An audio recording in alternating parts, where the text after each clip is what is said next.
Hey Tenno, I'm 7Rev, and welcome to my first video. So, I love Frost. I think he's a ton of fun to play and has plenty to offer a squad, even if he's maybe a bit basic compared to much later frames. But let's get weird and dive into a Frost build for Plaguestar of all things. So, why Frost? I mean, aside from my man Velmir being a snack. When you bring a Frost in with the Icy Avalanche mod, you're bringing someone who can, with a single cast, freeze enemies in place. Great CC. It's nice when you can aim on a boss because a swim around you takes a chill pill. Strips armor from those enemies, including those who don't freeze like Eximus units and, relevant here, the Helminth. Makes those enemies extremely visible, which in this visually busy AF game is no small benefit. It provides a squad overguard, which means immunity status like, Toxin, which is all over the place in this event. On with some mods and arcanes, that cast can get even better. With Arcane Ice Storm, you quickly buff up your ability, strength, and duration, which is going to buff your Helminth ability as well as later Avalanche cast. And with Primary Frostbite, keep your primary crit damage or multi-shot buffs up. Most important though, if you wear Velmir, you get to groan at his quips and dad jokes. I make no claim to be some build meister or that this is a god tier build. Far from it, but it does the job. And I learned a bit from messing with it and trying different stuff to satisfy curiosity. Here's my too many form of Frost Prime with the Boar Prime Incarnate, whatever secondary I feel like running that procs cold, my current favorite melee, Zeneric for energy, and a Death Cube with Artax.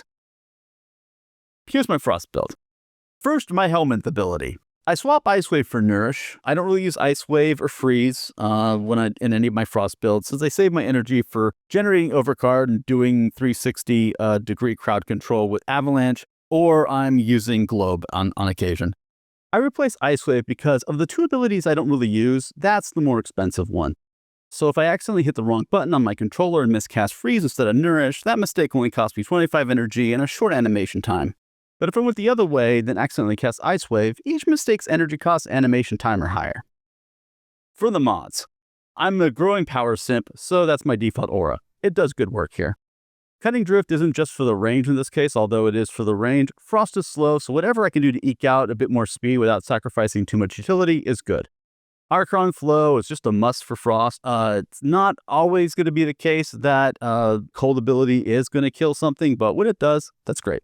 Transient Fortitude and Precision Intensify are there to buff Avalanche for more Overguard. And Duration is the dump stab for most of my Frost builds, honestly. Icy Avalanche is, of course, for the Overguard. Ice Spring is the especially weird one here. Let's put a pin in that one for now. Archon Stretch. Stretch is just for range, and I have the space to put Archon as well, so, sure, I might as well do that. Augur Secrets and Augur Reach for the strength and range increase, duh. The Augur Overshield could potentially come in handy on the occasions where the Helminth nukes all my Overguard at once, but thanks to shield gating, that doesn't really come into play before I'm able to regain guard through more Avalanche spam. And as for the Arcanes, Arcane Range is to buff the Boar, of course, and Arcane Ice Storm is for reinforcing the buff to Avalanche and to also buff Nourish. With what I've going on, it's super quick to get 20 stacks with a couple Avalanche casts, and then I've got different ways of keeping the buff alive when I'm focused on aiming or shooting heads or traversing around. If these bounties took longer, I might actually lean more into Molt Augmented, but they don't last long enough to build up that 60% strength in Augmented, so Ice Storm it is. As I outlined this, I realized I could replace Precision Intensify with a regular Intensify to also buff Nourish, and I'm going to play with that later. I'm always tweaking something here and there. But we're proceeding as is, so I can get this video out while people still have time to, maybe give it a try. My Archon shards are where this build feels kind of stupid. And I don't mean stupid strong. I mean, I'm doing something silly here. This is a weird frame, but it's working for this event right now. Now let's get into those 3 Tau Forge Violet shards. That's just about increasing my Boar's base damage by 78% from what it was. That's the end effect of adding 180% electricity damage if I understand how the Violet buffs interact with each other right.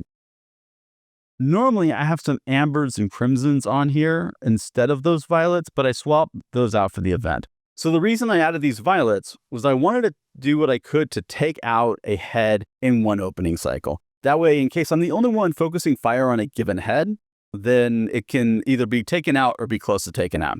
And that's no shade to, saying, oh, hey, other people around me are incompetent or whatever. I mean, there are 3 heads. There's a lot going on in general. There are ads constantly around us. There are folks that may be in the middle of reloading or casting animations, etc. And there's just 4 of us. So sometimes I'm going to be the only one firing at a given head. And hey, if I'm not the only one firing at a given head, that just means it's more likely to go down in one cycle. And maybe I can do a little bit of damage to the next one before it closes. The ones I have left are things normal to my Frost. The boy needs his casting speed buff so he's not caught in the middle of a slow animation when the boss's head opens up or, again, Jade Light or some sort of aura drain hits him. Now, the ability Strength 1, also pretty straightforward. I could have swapped it out for maybe another Violet, but I spent enough resources to clear Archons out to make room for the Violets, and I'll spend more after the event to rip those Violets back out to put the other ones in, so I don't need to increase those costs more by adding a 4th Violet shard. I got this build from a Brozime video from a couple years back before he put out this year's. Link in the description if you want to check it out.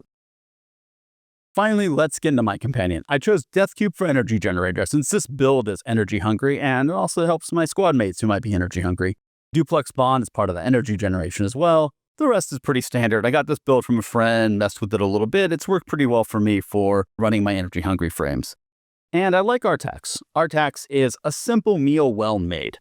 This build here, it's over 100% cold proc and 2.5 multi-shot with Shivering Contagion, spreading that around, so that does great crowd control, and is yet another way that I keep my cold proc-based buffs active, as well as proccing growing power. The final part about this is how it all links together. I use Avalanche for all the reasons I listed before: crowd control, visibility, overguard, and armor strip, plus boosting Arcane Ice Storm and primary Frostbite. But I can't cast that and shoot the boss at the same time, so that's where my companion and odd choice of mod come in. When Death Cube hits something with Artax, with the guaranteed cold proc and Shivering Contagion, that's going to refresh my buff. As long as it freezes something anyway. That'll buy me a few more seconds of aiming and firing at heads without having to think about freezing something. But I still want to fall back because sometimes Death Cube gets fixated on the boss who won't freeze. And if I haven't regained enough energy for another Avalanche cast at the time, or I don't want to spend the time actually casting it since it's still not, an instant cast, that's where Ice Spring comes in. Because that, as I discovered, also procs the arcanes, which gives me a third way to refresh the buffs that doesn't require energy, ammo, companion cooperation, or animation time, aside from just bullet jumping, which I'm going to do anyway whenever I reposition.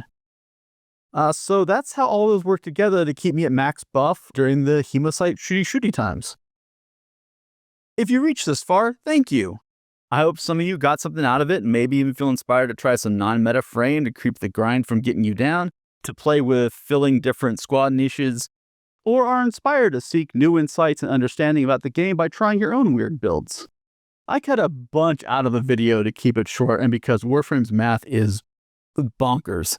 I struggled with calculus and differential equations in college, and trying to work out the damage math gave me flashbacks. Between that bunch of math, a bunch of observations and side thoughts, maybe there's a follow-up video to be made. Let me know if that interests you. So thanks for watching. I've been 7Rev. If you try this out, have some other weird Plague Star build to share or thoughts on this, please comment. Maybe I'll make more videos in the future. Play weird, Tenno.